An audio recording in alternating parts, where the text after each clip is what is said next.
Capítulo 11. Huida a través de las colinas. Al principio, Taran se ofreció a dejar que Eilonwy montase a Melingar, pero la muchacha rechazó su oferta. «Puedo caminar igual de bien que cualquiera de ustedes», exclamó, con tal enfado que Taran dejó pasar el asunto. Había aprendido a ser cauteloso con la afilada lengua de la muchacha. Se llegó al acuerdo de que la blanca yegua transportaría las armas tomadas del castillo espiral, excepto la espada d'Irwin, de la que Eilonwy se había nombrado a sí misma guardiana. Trazando líneas en el polvo con la punta de su daga, Fflewddur Fflam le mostró a Taran el camino que pretendía que siguieran. Las huestes del rey con cuernos permanecerán seguramente en el valle de Istrath. Es lo mejor para un ejército en marcha. El castillo espiral estaba aquí, añadió, marcando el lugar con un golpe irritado de su daga, al oeste del río Istrath. El camino más corto sería ir directamente hacia el norte, cruzando estas colinas. «Así que ese es el que debemos seguir», dijo Taran, esforzándose por descifrar el sentido de las zigzagueantes líneas de Fflewddur. «Yo no le recomendaría, amigo. Pasaríamos demasiado cerca de Annubin. Las fortalezas de Araun están cerca del castillo espiral y sugiero que nos mantengamos apartados de ellas». «No, yo creo que deberíamos de hacer esto, quedarnos en la parte alta de la orilla occidental del Istrath. Podemos trazar una línea bastante recta, ya que no necesitamos seguir el valle propiamente dicho. De ese modo podemos evitar a Annubin y al rey con cuernos a la vez. Nosotros 4 podemos movernos con más rapidez que los guerreros pesadamente armados. Nos hallaremos bastante por delante de ellos, mas no demasiado lejos de Caer Dáthael. Desde allí nos dirigiremos a toda prisa hacia él y nuestra tarea habrá concluido». Fflewddur se enderezó, irradiando satisfacción. «Ahí lo tienes», dijo, limpiando el polvo de su daga. «Una estrategia brillante. Ni mi propio jefe de guerreros podría haberla dispuesto mejor». «Sí», dijo Taran, «las ideas no demasiado claras por la charla del bardo sobre la parte alta y las orillas occidentales. Suena muy razonable». Descendieron a una ancha pradera inundada de sol. La mañana se había vuelto brillante y cálida. El rocío seguía colgando de las hojas de hierba que se inclinaban bajo su peso. A la cabeza de los viajeros andaba Fflewddur, marchando rápida y enérgicamente a grandes zancadas con sus largas y flacas piernas. A su espalda oscilaba el arpa. Llevaba su maltrecha capa enrollada al hombro. Eilonwy, la cabellera revuelta por la brisa, la gran espada negra colgando en bandolera de su espada, era la siguiente, con Gurgi inmediatamente después. Eran tantas las nuevas hojas y ramas que habían quedado prendidas en la cabellera de Gurgi que parecía un nido de pájaros ambulante. Andaba encorvado, balanceando los brazos, agitando la cabeza a uno y otro lado, gimiendo y murmurando. Taran era el último de la fila, sosteniendo la brida de Melingar. Excepto por las armas sujetas a la silla del caballo, los viajeros podrían haberse hallado en un placentero paseo primaveral. Eilonwy parloteaba alegremente. De vez en cuando, Fflewddur iniciaba una canción. El único que estaba inquieto era Taran. Para él, la brillante mañana era engañosamente amable. Los dorados árboles parecían encubrir oscuras sombras. Pese al calor, sentía escalofríos. Mientras observaba a sus compañeros, sentía el corazón turbado. En Caer Dallben había soñado con ser un héroe, pero había llegado a aprender que soñar es fácil, y en Caer Dallben no había vidas que dependiesen de su juicio. Anhelaba la fortaleza y la guía de Gwydion. Temía que su propia fuerza no estuviese a la altura de las circunstancias. Se volvió para lanzar una última mirada en dirección al castillo espiral, el túmulo funerario de Gwydion. Por encima de la cresta de la colina, recortándose claramente contra las nubes, surgieron 2 figuras montadas a caballo. Taran gritó e hizo señas a sus compañeros para que se refugiasen en los bosques. Melingar se lanzó al galope. Un instante después se agazapaban todos en la espesura. Los jinetes prosiguieron a lo largo de la cresta de la colina, demasiado lejos para que Taran distinguiese con claridad sus rostros, pero por sus rígidas posturas pudo adivinar los lívidos rasgos y los ojos apagados de los nacidos del caldero. —¿Cuánto tiempo llevan detrás de nosotros? —preguntó Fleudor. —¿Nos han visto? Taran atisbó cautelosamente a través de la pantalla de hojas. Señaló hacia la ladera. —Ahí está tu respuesta —dijo. Desde la cresta, los pálidos guerreros del caldero habían hecho girar sus monturas hacia la pradera, descendiendo sin vacilaciones por la colina. —¡Aprisa! —ordenó Taran. —Tenemos que dejarles atrás. El grupo no volvió a la pradera, sino que empezó a internarse en el bosque. La aparición de los nacidos del caldero les obligaba ahora a abandonar la ruta de Fleudor que habían elegido, pero el bardo esperó que pudiesen despistar a los guerreros y describieron un círculo, y así, para volver nuevamente al terreno más elevado. Trotaron sin separarse, no atreviéndose a detenerse ni tan siquiera para beber. El bosque les ofrecía cierta protección contra el sol, pero pasado cierto tiempo la marcha empezó a dejar sentir sus efectos. Solo Gurgi no parecía fatigado o incómodo. Su caminar encorvado no vacilaba ni por un momento, y los enjambres de mosquitos e insectos que les acosaban eran incapaces de penetrar su enmarañada cabellera. Eilonwy, que insistía con orgullo de que le encantaba correr, se aferraba al estribo de Melingar. Taran no podía estar seguro de lo cerca que se hallaban los guerreros. Sabía que los nacidos del caldero no podrían perder su rastro. Solo les bastaría el ruido en todo caso, pues ya no intentaban moverse en silencio. La velocidad era su única esperanza, y siguieron forzando el paso un buen rato después de que hubiese caído la noche. Se había convertido en una ciega carrera en la oscuridad, bajo una luna sumergida por pesados nubarrones. Ramas invisibles trataban de aferrarles o les arañaban el rostro. Eilonwy tropezó una vez y Taran la ayudó a levantarse. La muchacha volvió a desfallecer. La cabeza se le doblaba sobre el pecho. Taran quitó las armas de la silla de Melingar, compartió la carga con Fleudor y Gurgi y subió a Eilonwy, a pesar de sus protestas, a la grupa de Melingar. Ella se dejó caer hacia adelante, apretando la mejilla contra las crines doradas de la yegua. Toda la noche lucharon por abrirse paso a través del bosque porque, cuanto más se acercaban al valle de Istrad, se hacía más denso. Cuando apareció la primera y vacilante luz del día, hasta Gurgi había empezado a tambalearse fatigado y apenas si podía poner un velludo pie a continuación del otro. Eilonwy se había sumido en un sopor tan profundo que Taran temía que estuviese enferma. Su cabellera, revuelta y empapada, le caía sobre la frente. Tenía el rostro pálido. Con ayuda del bardo, Taran la bajó de la silla y la depositó sobre una loma cubierta de musgo. Cuando osó desceñirle la incómoda espada, Eilonwy abrió un ojo, puso cara de enfado y le quitó la espada, con más decisión de la que él había esperado. «Nunca entiendes las cosas a la primera», murmuró Eilonwy sujetando firmemente el arma. «Pero supongo que todos los aprendices de porquerizos son iguales. Te dije antes que no iba a ser tuya, y te lo digo ahora por segunda vez. ¿O es la tercera o la cuarta?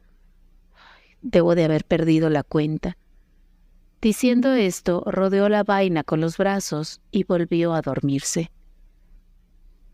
«Debemos descansar aquí», le dijo Taran al bardo, «aunque solo sea un poco».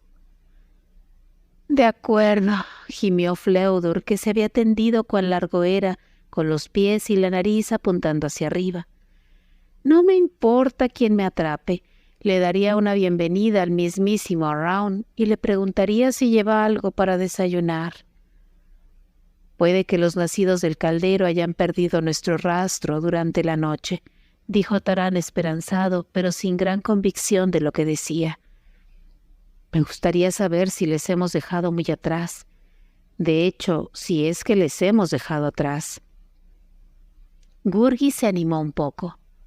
El inteligente Gurgi lo sabrá, exclamó, atisbando y observando. Un instante después, Gurgi había trepado hasta medio tronco de un gran pino. Siguió subiendo fácilmente hacia la copa y se instaló en ella como un cuervo enorme, examinando el terreno en la dirección por la que habían viajado. Taran, mientras tanto, abrió las alforjas. Quedaba tan poca comida que casi no valió la pena repartirla. Él y Fflewddur estuvieron de acuerdo en darle a Eilonwy las últimas provisiones. Gurgi había olido la comida incluso en la copa del pino y bajó a toda prisa, husmeando ansiosamente ante la perspectiva de su morder y mascar. «Por un momento deja de pensar en comer», le inquirió Taran. «¿Qué has visto?» «2 guerreros están lejos, pero Gurgi los ve. Sí, están cabalgando llenos de orgullo y maldad. Pero hay tiempo para un poquito de mascar», suplicó Gurgi. «¡Ay, muy poco para el listo y valiente Gurgi!» «No hay más para mascar», dijo Taran. «Si los nacidos del caldero siguen sobre nuestra pista, más te valdría preocuparte menos de la comida y más de tu propia piel». «Pero Gurgi encontrará mascar. Muy deprisa. ¡Ay, sí! Está listo para conseguirlo, para consolar los estómagos de los grandes y nobles señores. Pero ellos olvidarán al pobre Gurgi y ni tan siquiera le darán las mondas para su comida». Tras una apresurada discusión con Fflewddur, que parecía tan famélico como Gurgi, Taran estuvo de acuerdo en que podrían emplear cierto tiempo buscando moras y raíces comestibles. «Buena idea», dijo el bardo. «Más vale que comamos ahora lo que podamos, mientras que los nacidos del caldero nos den una pequeña oportunidad como esta. Te ayudaré. Lo conozco todo acerca de la búsqueda de alimentos en los bosques. Es algo que practico constantemente». El arpa se tensó y una cuerda dio señales de estar a punto de ceder. «No», añadió con rapidez, «más vale que me quede con Eilonwy. La verdad es que no sé distinguir entre un hongo comestible y uno venenoso. Ojalá supiera. La vida de este bardo vagabundo sería entonces mucho más sustanciosa». Portando las capas para llevar en ellas lo que pudiesen encontrar, Taran y Gurgi emprendieron el camino.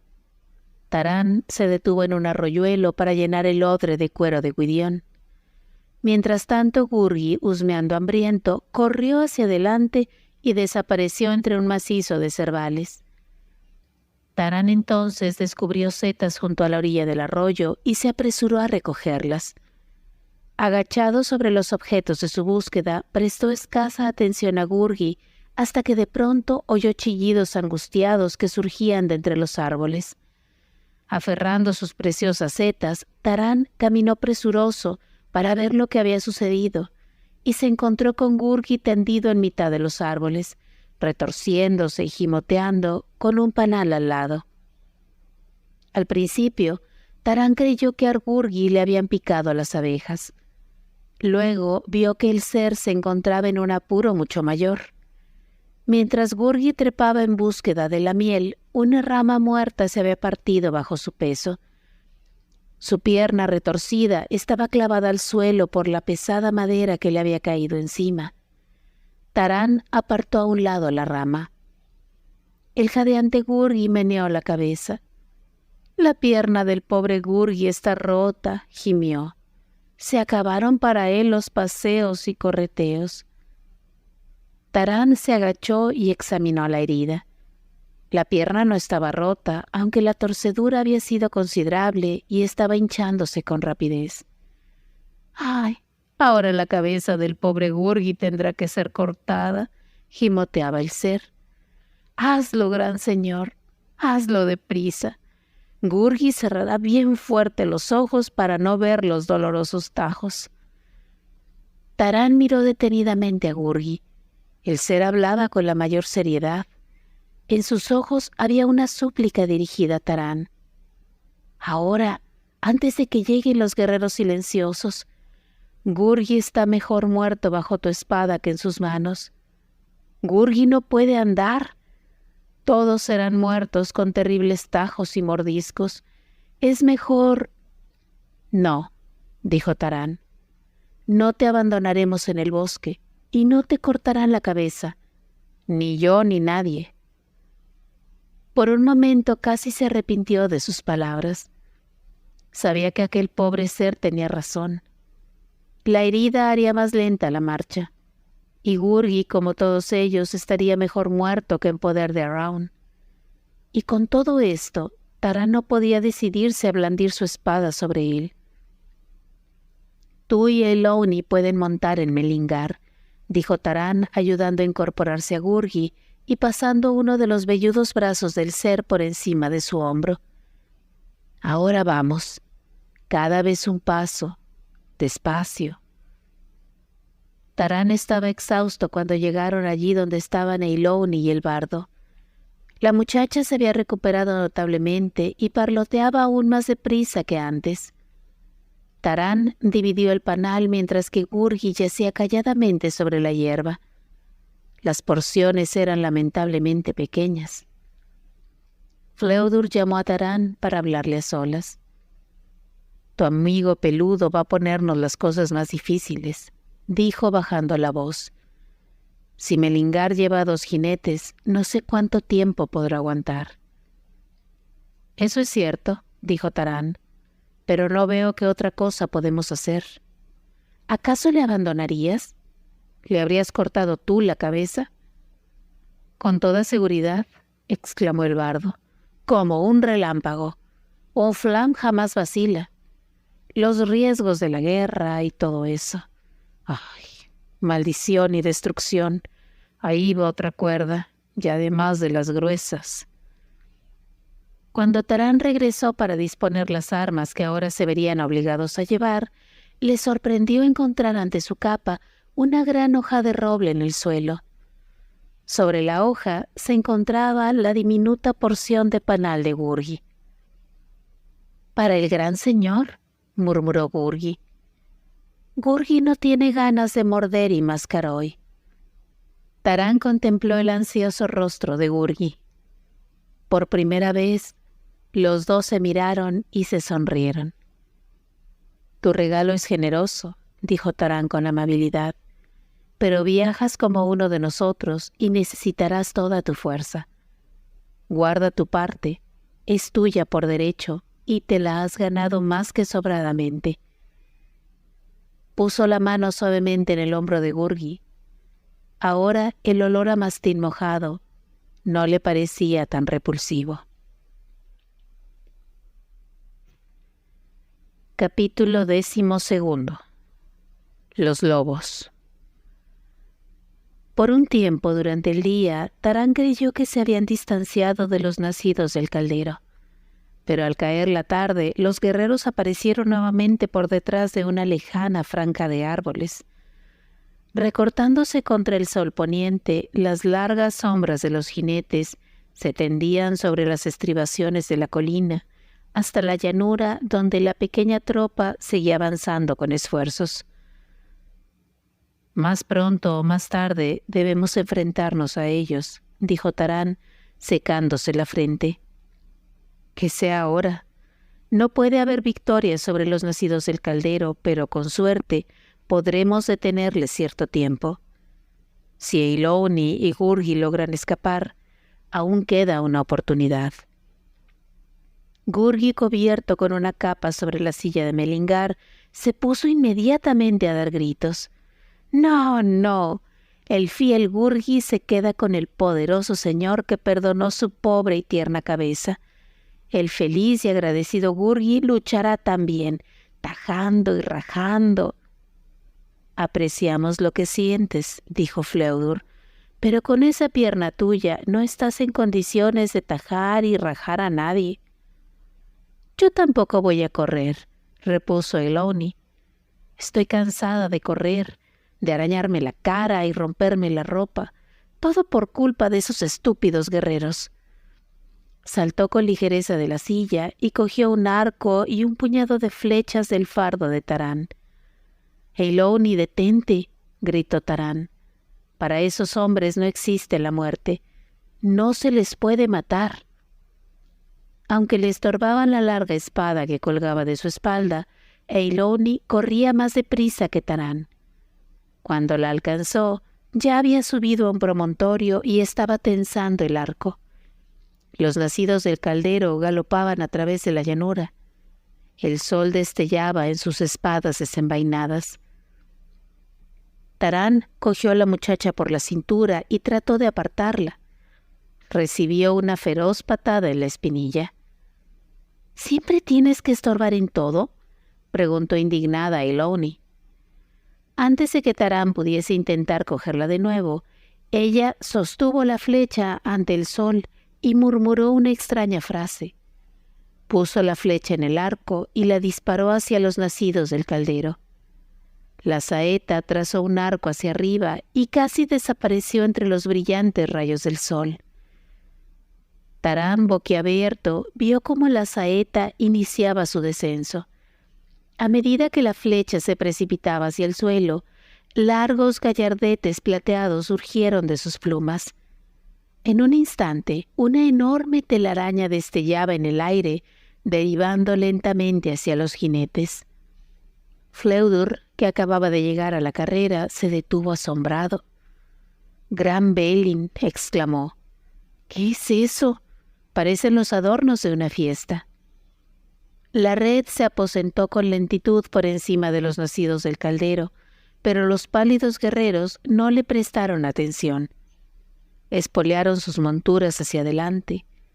Las hebras de la red se derritieron y se rompieron.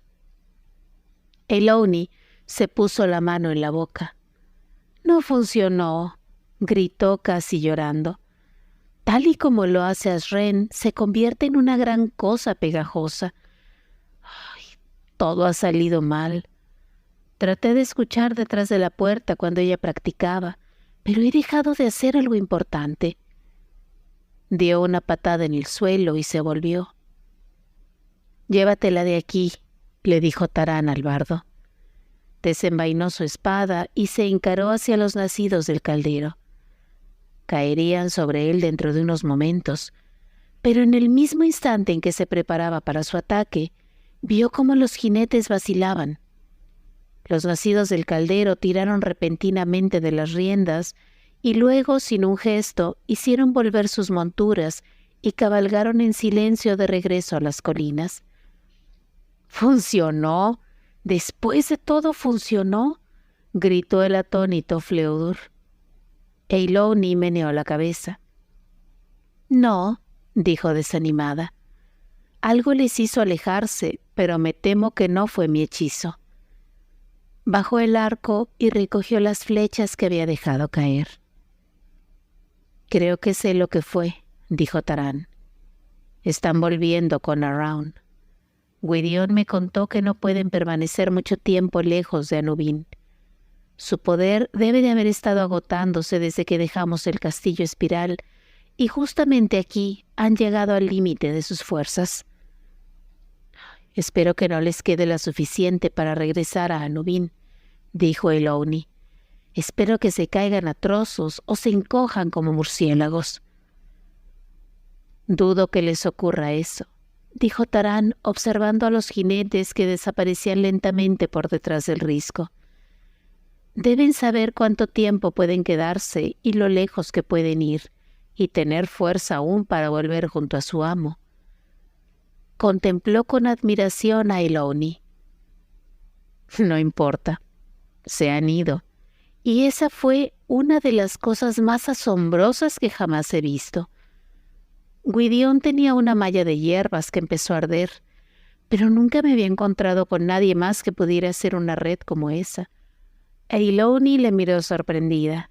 Sus mejillas se volvieron más rojas que el crepúsculo. «Vaya, Taran de Caerdalben», dijo. «Creo que esta es la primera vez que me has dicho algo cortés». De pronto, Eiloney sacudió la cabeza y resopló. «Por supuesto, debí saberlo. Era la telaraña. Estabas más interesado en eso. No te importaba el si yo estaba en peligro». Presurosa volvió andando hacia donde estaban Gurgi y Melingar. «Pero eso no es cierto», exclamó Taran. Yo estaba... Pero para entonces Eiloney ya no podía escucharle. Alicaído, Taran la siguió. «Puedo entender a esa muchacha», le dijo al bardo. «¿Tú puedes?» «No importa», dijo Fleodur. «La verdad es que no se espera que las entendamos». Siguieron montando turnos de guardia esa noche, aunque parte de su miedo se había esfumado con la desaparición de los nacidos del caldero. Taran tenía el último turno antes del alba y estaba despierto antes de que Eiloney hubiese acabado el suyo. «Sería mejor que durmieses», le dijo Taran. «Yo acabaré tu turno». «Soy perfectamente capaz de cumplir con mi parte del trabajo», dijo Eiloney, que no había dejado de estar enfadada con él desde el atardecer. Taran sabía lo bastante como para no insistir. Recogió su arco y su aljaba de flechas, se quedó junto al oscuro tronco de un roble y contempló la pradera plateada por la luna. Cerca de él, Fleodur roncaba con energía.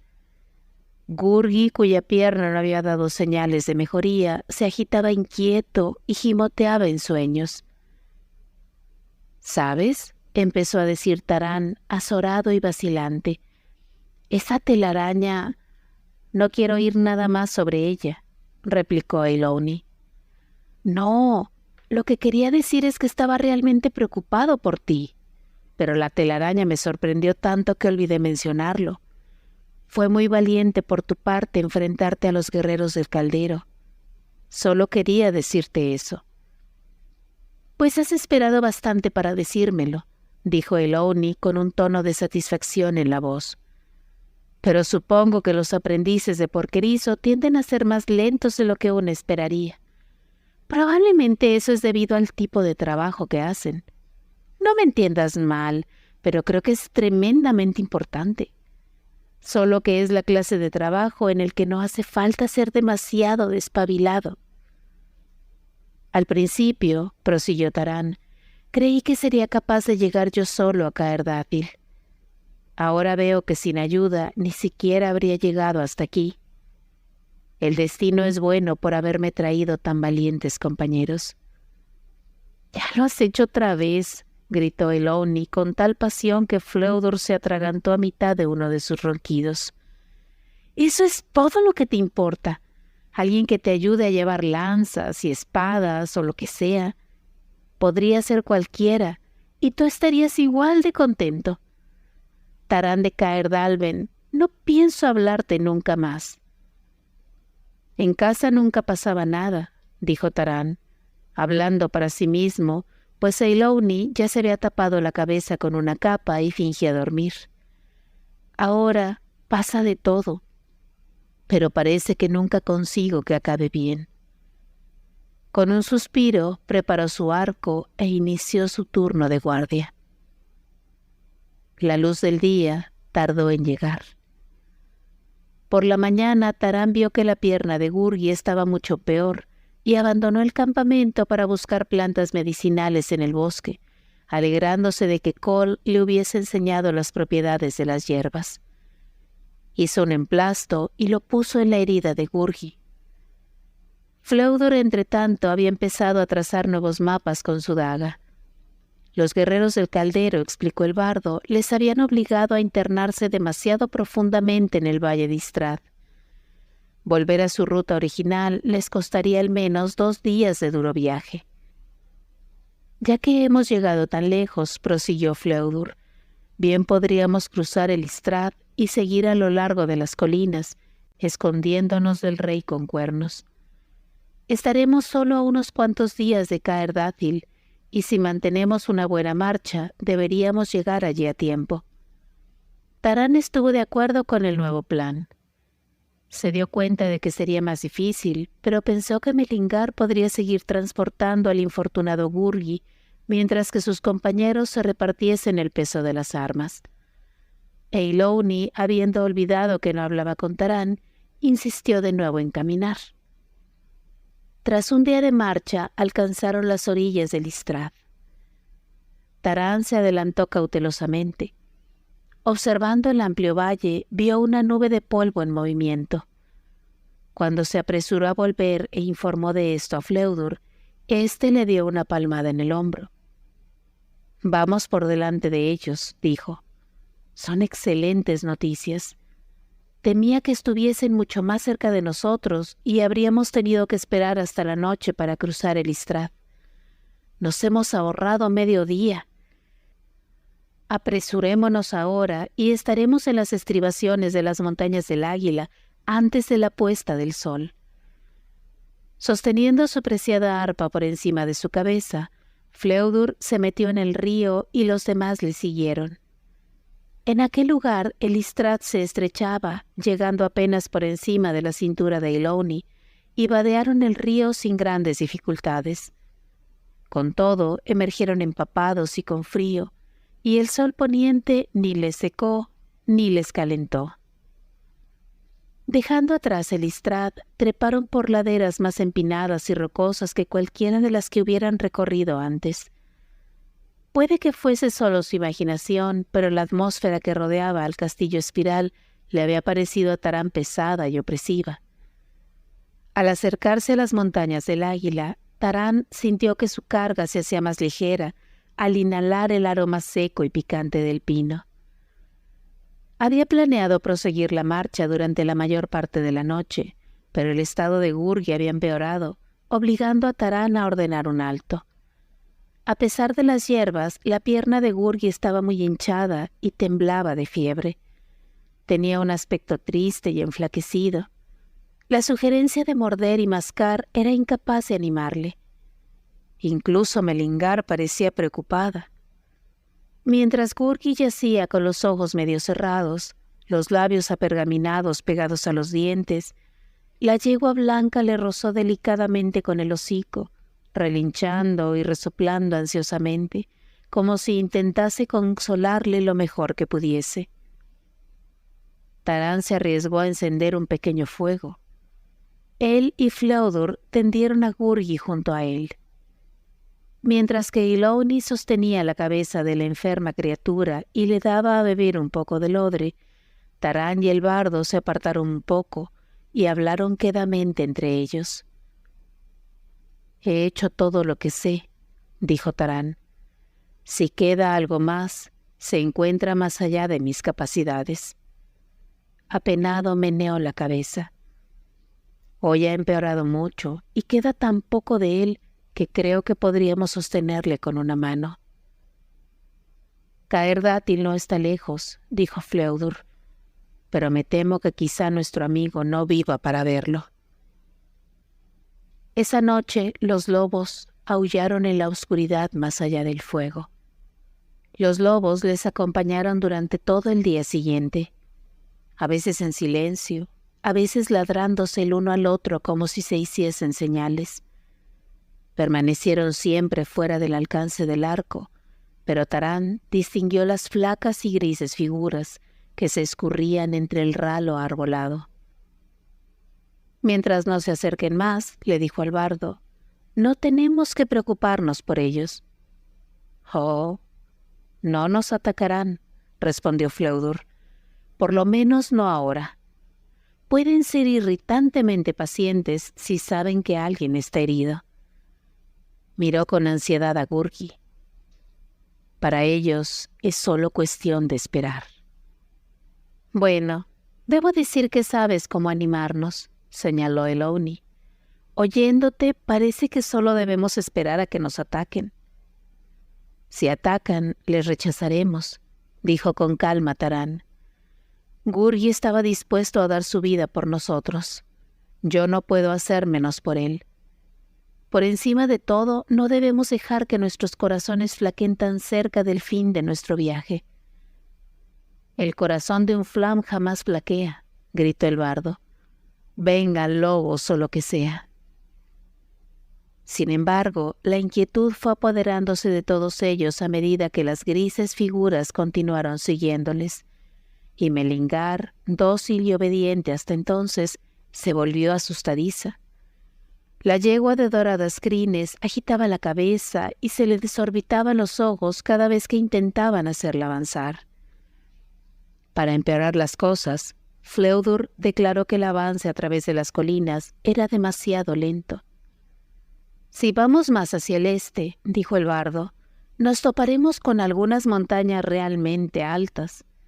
En nuestro estado posiblemente no lograríamos escalarlas.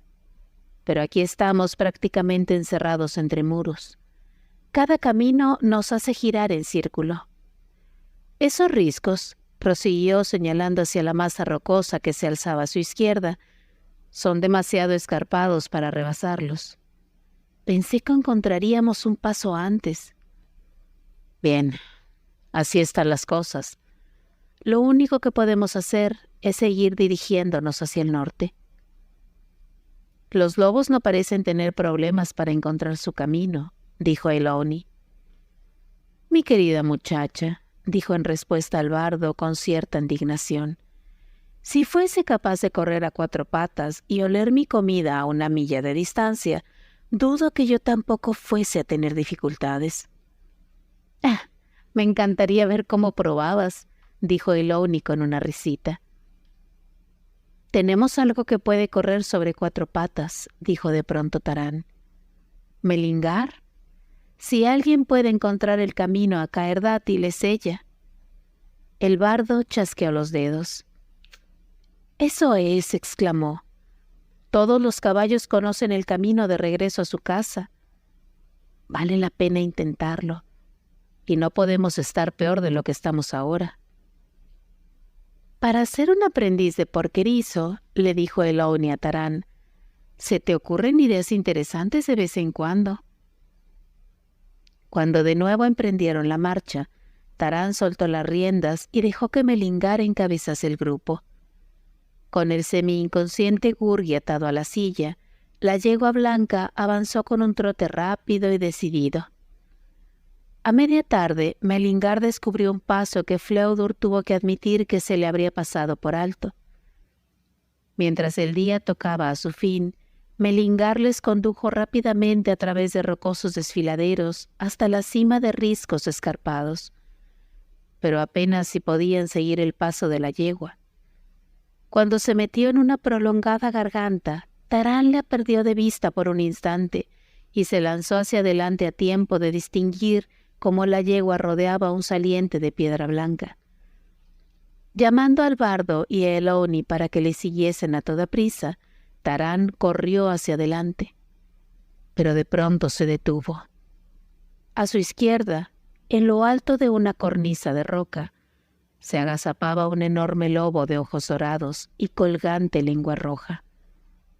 Antes de que Taran pudiese desenvainar su espada, el enjuto animal saltó sobre él. Capítulo 13. El valle oculto. El impacto del pesado cuerpo peludo golpeó de lleno a Taran en el pecho y le hizo caer rodando.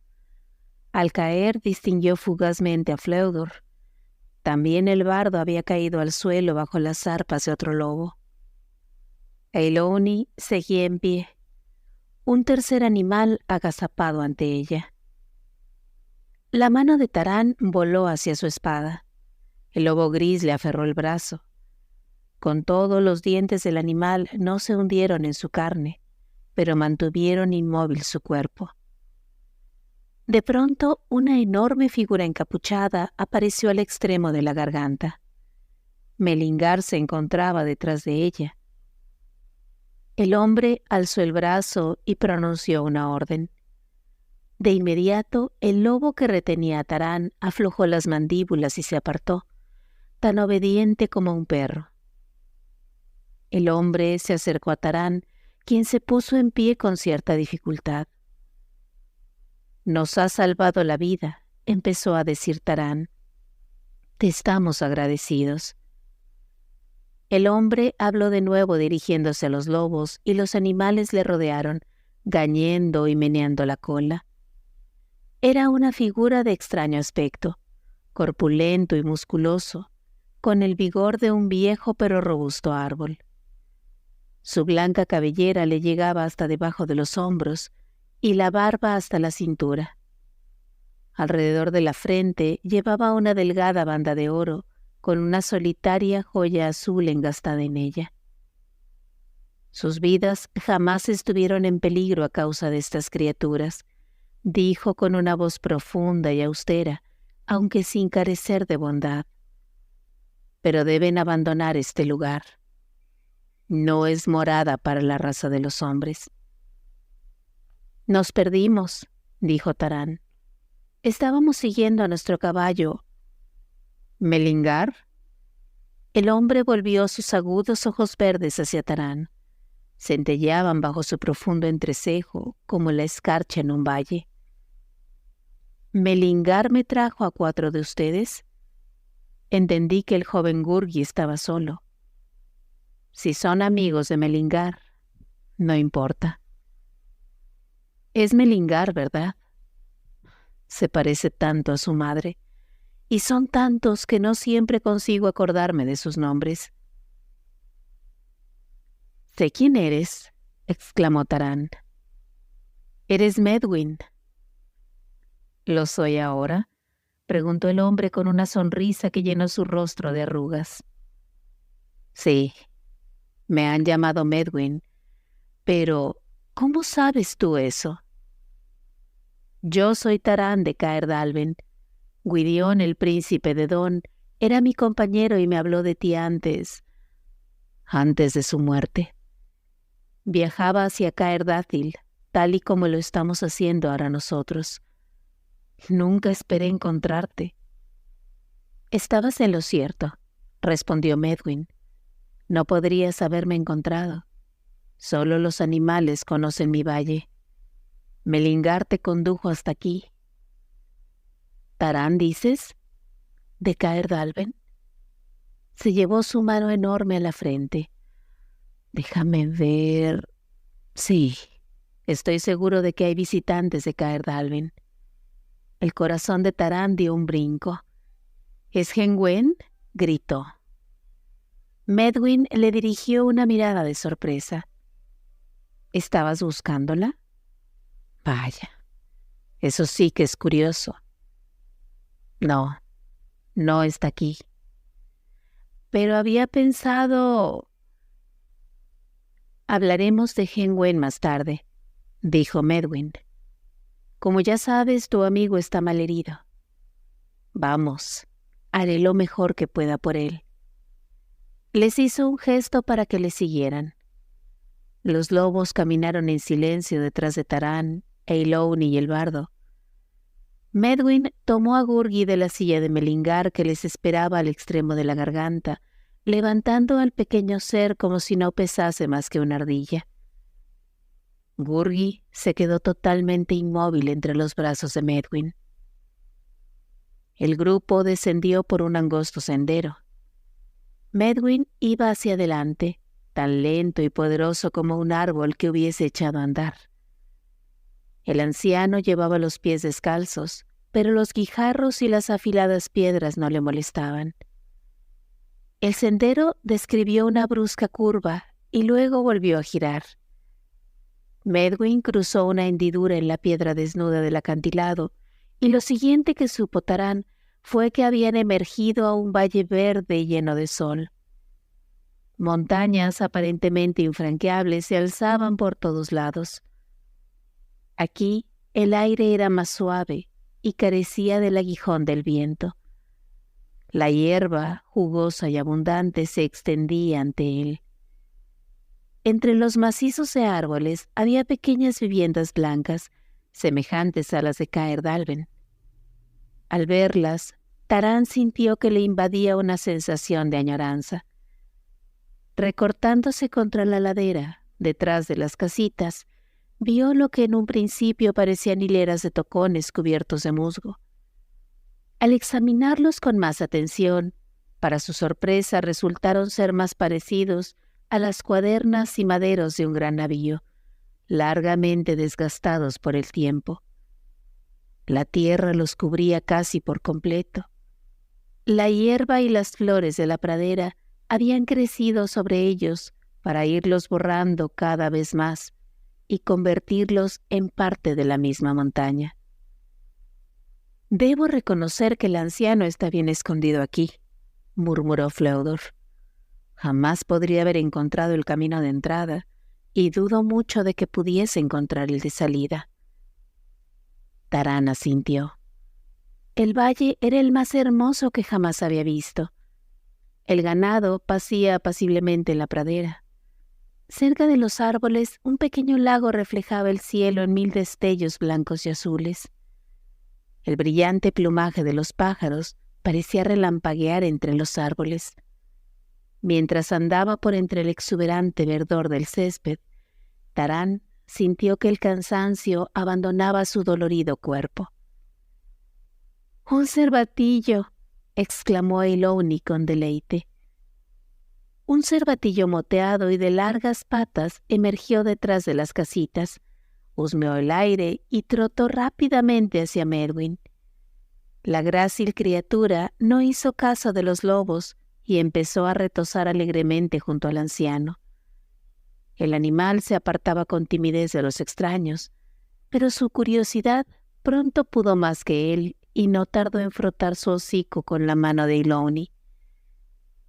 «Nunca he visto un cervatillo tan de cerca», dijo la muchacha. «Ashren jamás tuvo animales domésticos. Ninguno se hubiese quedado con ella de todos modos. Y no puedo culparles. Pero este es precioso. Te hace sentir llena de cosquillas, como si estuvieses tocando el viento». Medwin, indicándoles con una seña que le esperasen, llevó a Gurgi al interior de la vivienda más grande. Los lobos se sentaron sobre sus cuartos traseros y observaron atentamente a los viajeros. Tarán desencilló a Melingar y éste empezó a mordisquear la tierna hierba. Media docena de gallinas cloqueaban y daban picotazos alrededor de un gallinero blanco y bien cuidado. El gallo alzó la cabeza para exhibir una cresta llena de muescas. «Esas son las gallinas de Dalben», exclamó Tarán. «Tienen que serlo. Ahí está la marrón, la blanca. Conocería esa cresta en cualquier lugar». Se acercó a ellas y las llamó imitando su cacareo. Las gallinas, más interesadas en comer, le prestaron muy poca atención. Medwin apareció de nuevo en el umbral. Llevaba una enorme cesta de mimbre cargada con jarras de leche, queso, panales y frutas que, en las tierras bajas, no se encontrarían maduras sino hasta dentro de un mes. «Me encargaré de su amigo dentro de un instante», dijo, mientras pensé que podrían disfrutar de... «Ah, sí, ya veo que las has encontrado, ¿verdad?», dijo, viendo que Tarán estaba junto a las gallinas. «Son mis visitantes de Caer Dalben. También debería de haber un enjambre de abejas rondando por ahí». «Se escaparon», dijo Tarán, «el mismo día en que huyó Henwen». «Entonces supongo que vinieron directamente hacia aquí», dijo Medwin.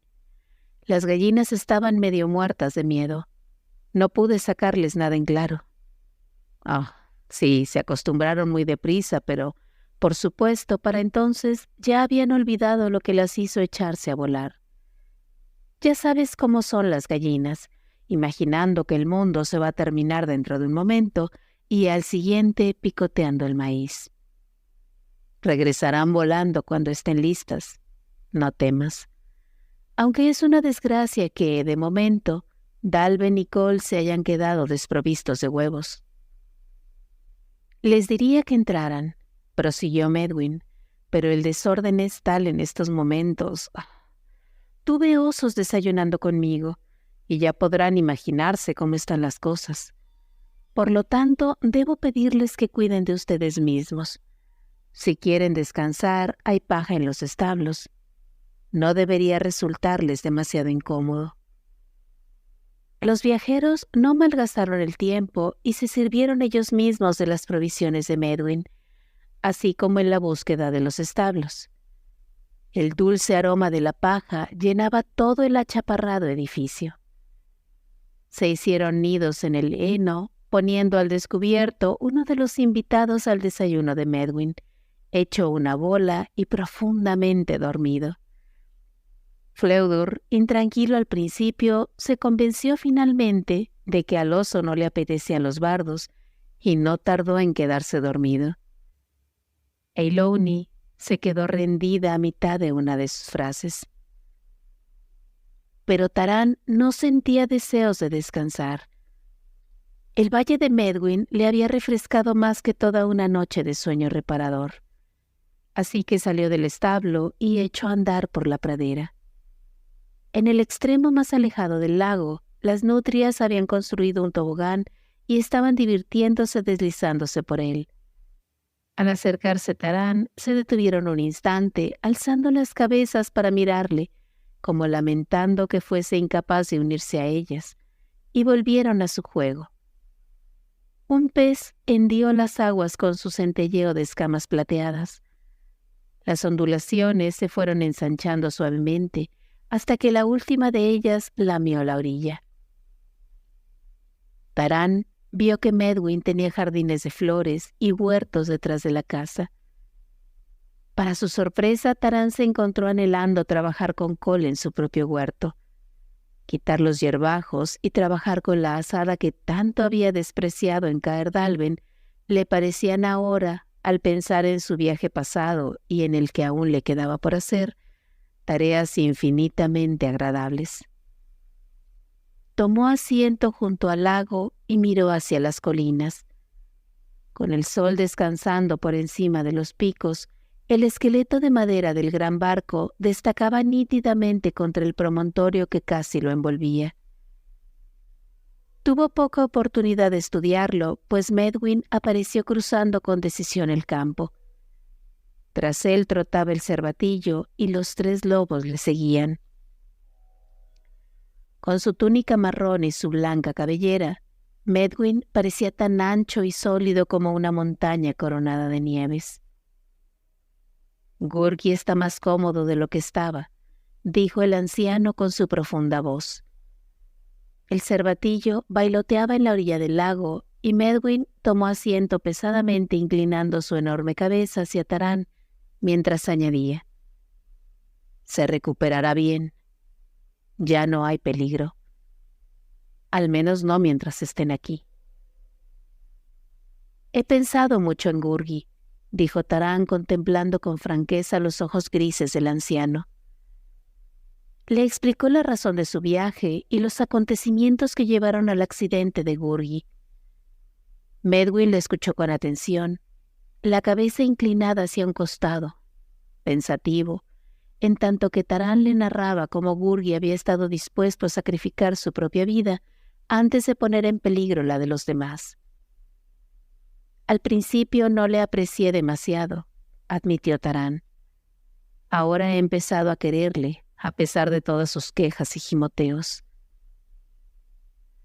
«Cada ser viviente merece nuestro respeto», dijo Medwin frunciendo sus hirsutas cejas hasta que éstas se unieron. «Ya sea humilde o altivo, feo o hermoso». «No diría yo eso respecto a los Withains», respondió Taran. «No siento sino pena por estas infelices criaturas», dijo Medwin. «Hace mucho, mucho tiempo eran tan libres, amables y confiados como los otros pájaros. En su astucia, Araun logró atraerlos hacia él y los puso bajo su poder. Construyó las jaulas de hierro que ahora son su hogar y su prisión en Anubin. Las torturas que les infligió a los Withains fueron vergonzosas, e imposibles de contar. Ahora le sirven a causa del terror. De ese modo lucha por corromper a todos los animales de Prydain, al igual que a la raza de los hombres. Esa es una de las razones por las que permanezco en este valle. Aquí, Araun no puede hacerles daño. Aún así, si se convirtiese en gobernante de esta tierra, dudo que yo pudiese ayudarles a todos. Los que cayesen en sus garras podrían sentirse afortunados si muriesen rápidamente. Taran asintió. Cada vez entiendo más y más el motivo por el cual debo advertir a los hijos de Don. En cuanto a Gurgi, me pregunto si no sería más seguro que él permaneciera aquí. ¿Más seguro?, preguntó Medwin. Sí, verdaderamente, pero le causarías mucha pena si ahora le dejases de lado. La desgracia de Gurgi es que en estos momentos no es ni una cosa ni otra. Ha perdido la sabiduría de los animales y no ha aprendido lo que saben los hombres. Por lo tanto, los dos le rehuyen. Si hiciese algo con algún propósito, significaría mucho para él. Dudo que vaya a retrasarlos en su viaje, pues seguramente mañana ya será capaz de andar tan bien como tú. Te recomiendo que le lleves contigo. Hasta puede que encuentre su propio modo de servirte.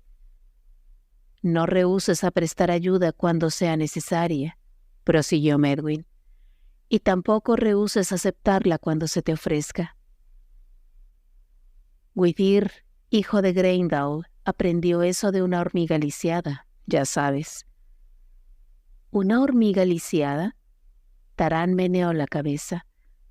Dalben me ha enseñado muchas cosas sobre las hormigas, pero nada acerca de una lisiada.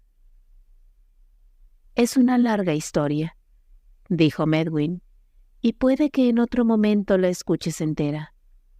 Por el momento solo necesitas saber que cuando Kilhuch... ¿O era su padre? No, era el joven Kilhuch, en efecto.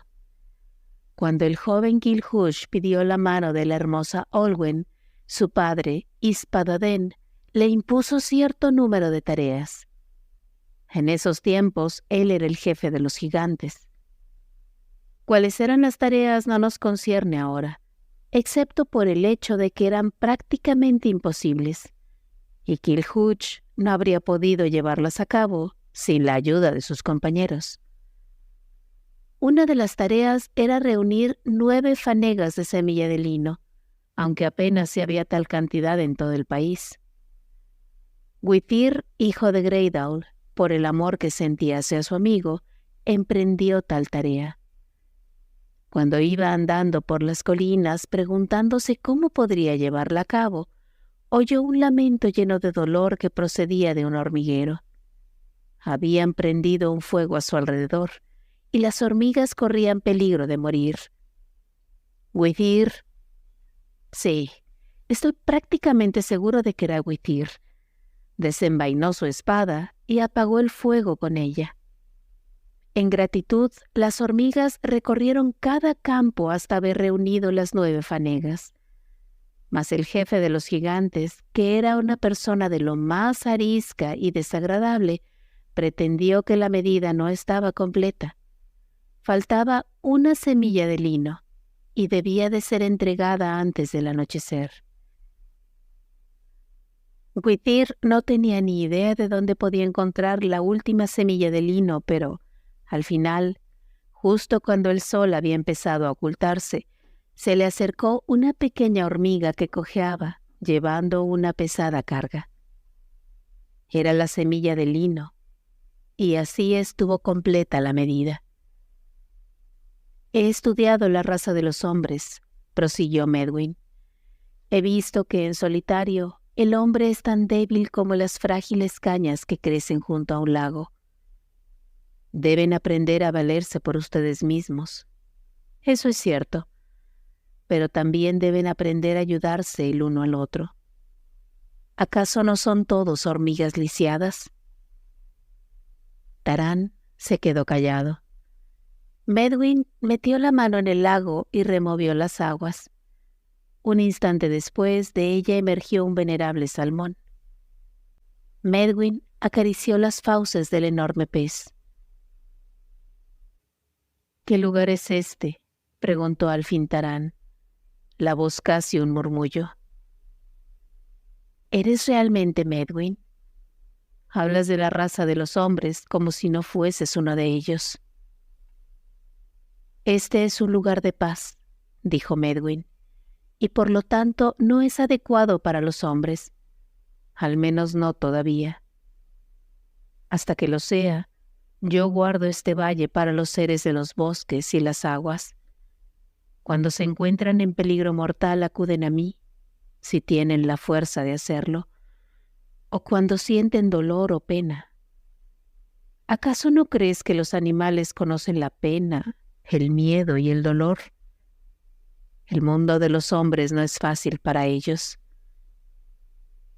Dalben, dijo Tarán, me enseñó que cuando las aguas negras inundaron Pridain, hace muchas eras, Newid Nabneibion construyó un barco y se llevó con él a una pareja de cada especie de seres vivientes.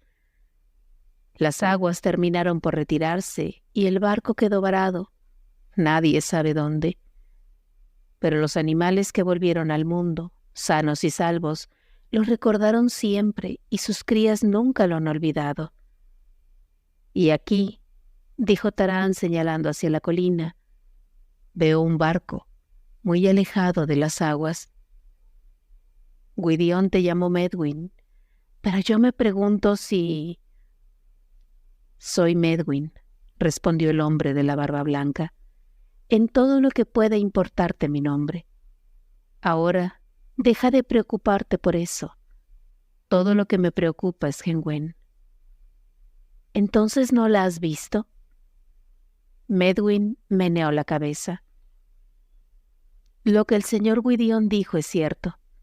Entre todos los lugares de Pridain, habría acudido primeramente a este, especialmente si notaba que su vida peligraba. Pero aquí no hemos visto señal de ella, ni rumor alguno. Sin embargo, habría encontrado su camino tarde o temprano, a menos que... Tarán sintió que se le helaba el corazón. A menos que la hayan matado, musitó. ¿Crees que eso es lo que ha ocurrido? No lo sé, respondió Medwin, aunque me temo que es posible. Capítulo 14. El lago negro. Esa noche, Medwin preparó un banquete para los viajeros. El desorden que habían dejado tras de sí los osos en el desayuno había sido reparado. La vivienda era cómoda y estaba ordenada, si bien más pequeña que la de Caer Dalben. Tarán pudo ver que verdaderamente Medwin no estaba acostumbrado a tener huéspedes humanos, pues su mesa apenas era lo bastante larga como para que todos tomasen asiento ante ella, y en cuanto a sillas, se había visto obligado a arreglárselas con bancos y taburetes para ordeñar vacas. Medwin estaba sentado a la cabecera. El cervatillo se había ido a dormir, pero los lobos permanecían acurrucados a sus pies, y en sus fauces había una mueca feliz. En el respaldo de su silla reposaba una gigantesca águila de plumaje dorado, que observaba sin pestañear con sus agudos ojos todos los movimientos. Fflewddur, aunque todavía algo temeroso, no permitió que su miedo le afectase el apetito. Comió por 3 personas, sin dar la más mínima señal de hartarse.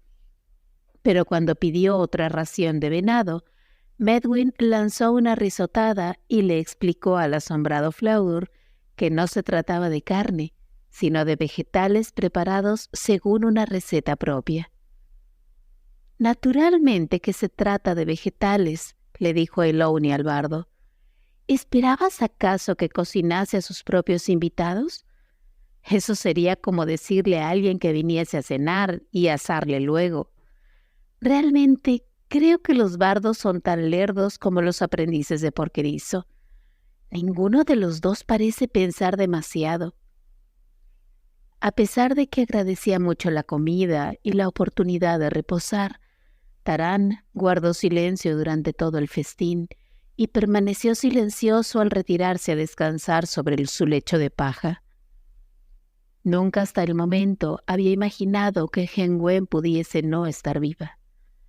Había vuelto a hablar con Medwin, pero el anciano no había podido asegurarle que lo estuviese.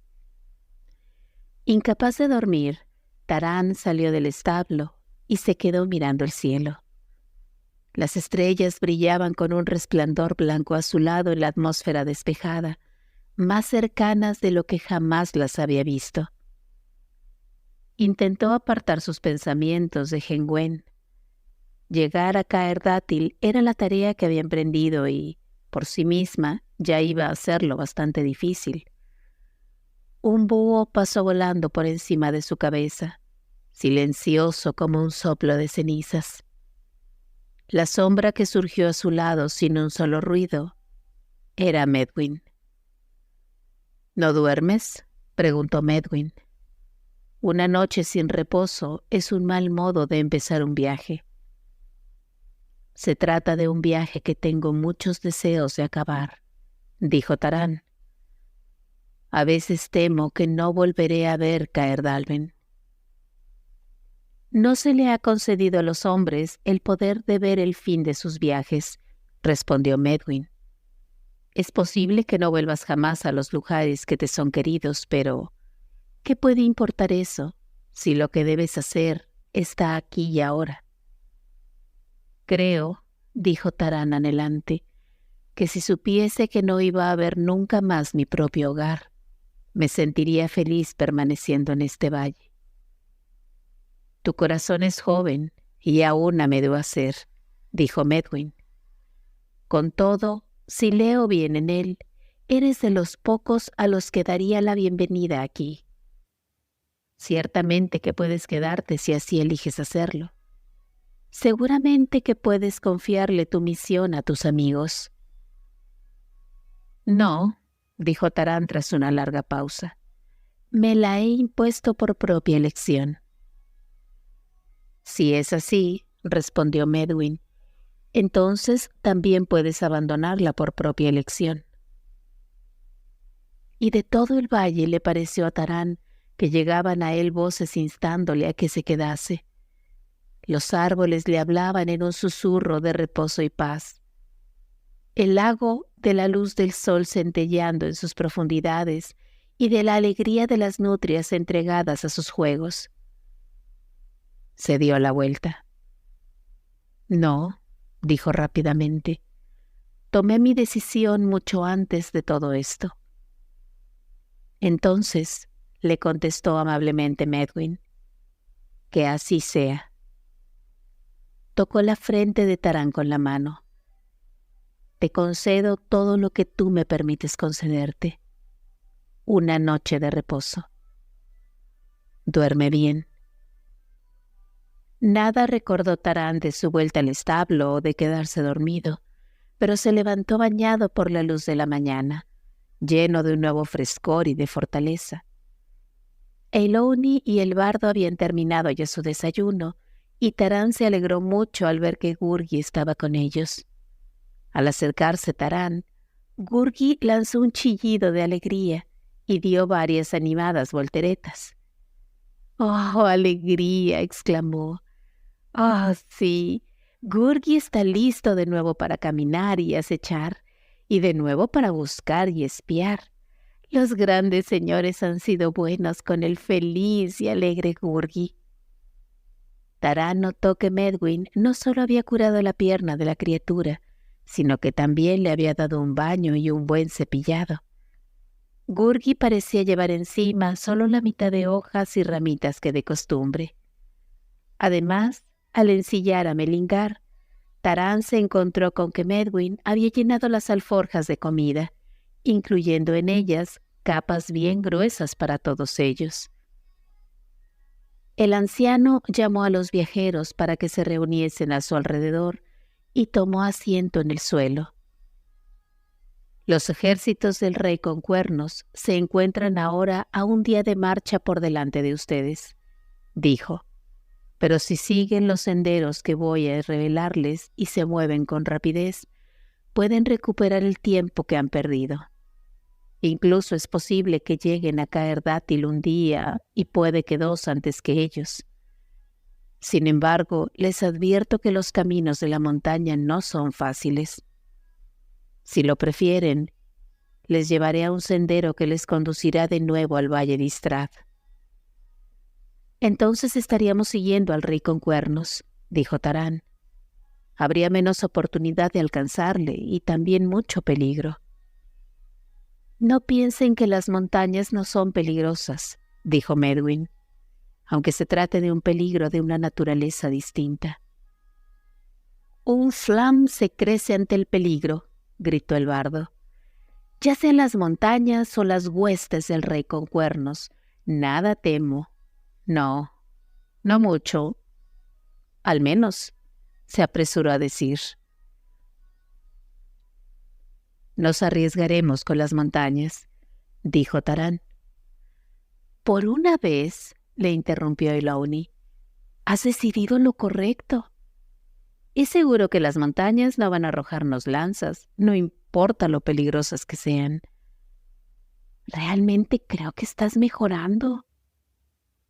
Entonces escúchenme con atención, ordenó Medwin. A medida que hablaba, sus manos se movían diestramente sobre la blanda tierra que había ante él, moldeando un pequeño modelo de las montañas, que Tarán encontró más fácil de seguir que los mapas garabateados por Fflewddur. Cuando terminó y los arreos y armas de los viajeros estuvieron bien sujetos a grupas de Melingar, Medwin guió al grupo hasta la salida del valle. A pesar de toda la atención que pudiese obtener observando cada tramo del camino, Tarán sabía que el sendero hacia el valle de Medwin se le escaparía tan pronto como el anciano les dejase. Un poco después, Medwin se detuvo. Su camino se encuentra hacia el norte, dijo, y aquí debemos separarnos. Y tú, Tarán de Caerdalben, si has escogido con sabiduría, tu propio corazón te lo hará saber. Puede que volvamos a encontrarnos, y entonces me lo contarás. Hasta ese momento, adiós. Antes de que Tarán pudiese dar vuelta y expresarle su agradecimiento a Medwin, el hombre de la barba blanca había desaparecido, como si se lo hubiesen tragado las colinas, y los viajeros se encontraron solos sobre una meseta rocosa barrida por los vientos. «Bien», dijo Fflewddur, enderezando el arpa que llevaba colgada a la espalda. «No sé por qué, pero tengo la sensación de que si encontramos más lobos, sabrán que somos amigos de Medwin». El primer día de marcha fue menos difícil de lo que Tarán había temido. Esta vez fue él quien encabezó el grupo, pues el bardo admitió, después de que se hubiesen roto algunas cuerdas de su arpa, que había sido incapaz de retener en su memoria todas las indicaciones de Medwin. Treparon a buen paso hasta largo tiempo después de que el sol hubiese empezado a hundirse en dirección al oeste y, aunque el terreno era abrupto y escarpado, el sendero que Medwin les había indicado se destacaba claramente ante sus ojos.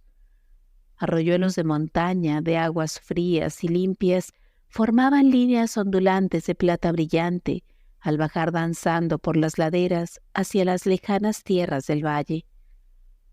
El aire era tonificante, aunque tenía un toque de frío que a los viajeros les hizo agradecer las capas que Medwin les había entregado. Tarán les indicó que hiciesen un alto en una prolongada hendidura protegida del viento. Habían avanzado mucho durante el día, mucho más de lo que habían esperado, y no vio razón para agotarse andando a marchas forzadas durante la noche. Atando las bridas de Melingar a uno de los achaparrados árboles que crecían en las alturas, los viajeros instalaron su campamento. Dado que ya no había peligro por parte de los nacidos del caldero y que las huestes del rey con cuerno se movían bastante por debajo y al oeste del grupo, Taran creyó que podían encender una hoguera sin ningún temor. Las provisiones que Medwin les había dado no requerían el fuego, pero las llamas les calentaron, dándoles ánimos. Cuando las sombras de la noche descendieron desde los picachos, Eiloney encendió su esfera dorada, depositándola en el hueco formado por una roca caída. Gurgi, que no había emitido ni un solo gemido o gruñido durante esa parte del viaje, trepó a un peñasco y empezó a rascarse con fruición. Aunque, después del baño y el cepillado de Medwin, era más por costumbre que por otra cosa. El bardo, tan flaco como de costumbre a pesar de las enormes cantidades de comida que había tragado, se dedicó a reparar las cuerdas de su arpa. «Has llevado esa arpa desde que te encontramos por primera vez», dijo Eiloney, «y no la has tocado ni una sola vez. Eso es como decirle a alguien que quieres hablar con él y cuando se ponen a escucharte, quedarte callado». «Mal podías esperar que fuese entonando cancioncillas con esos guerreros del caldero siguiéndonos», dijo Fleudor.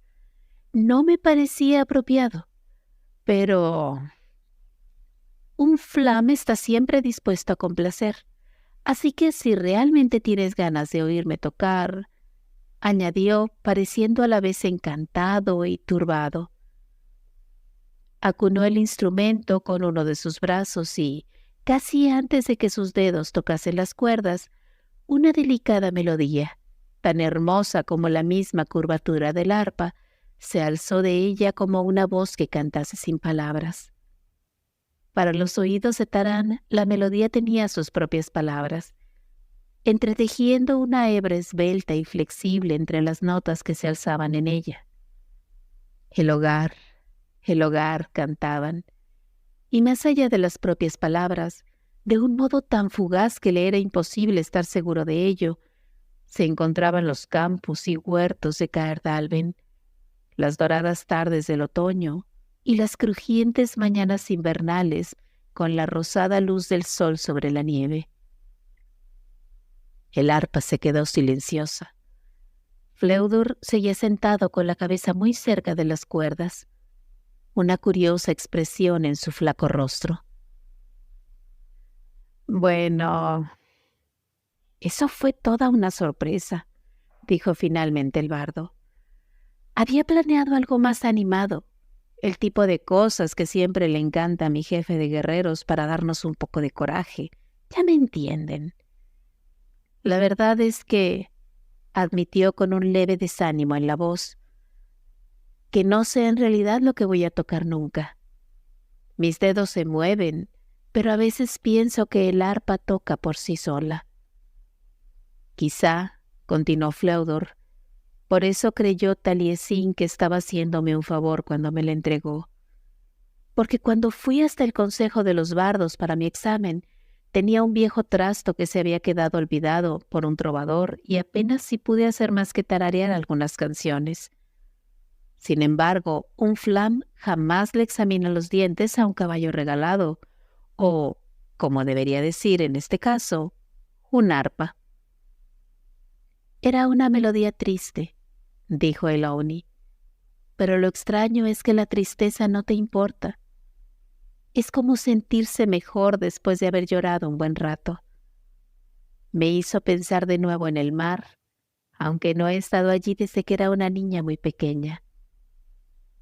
Al oír eso, Taran lanzó un bufido, pero Eiloney no le prestó atención.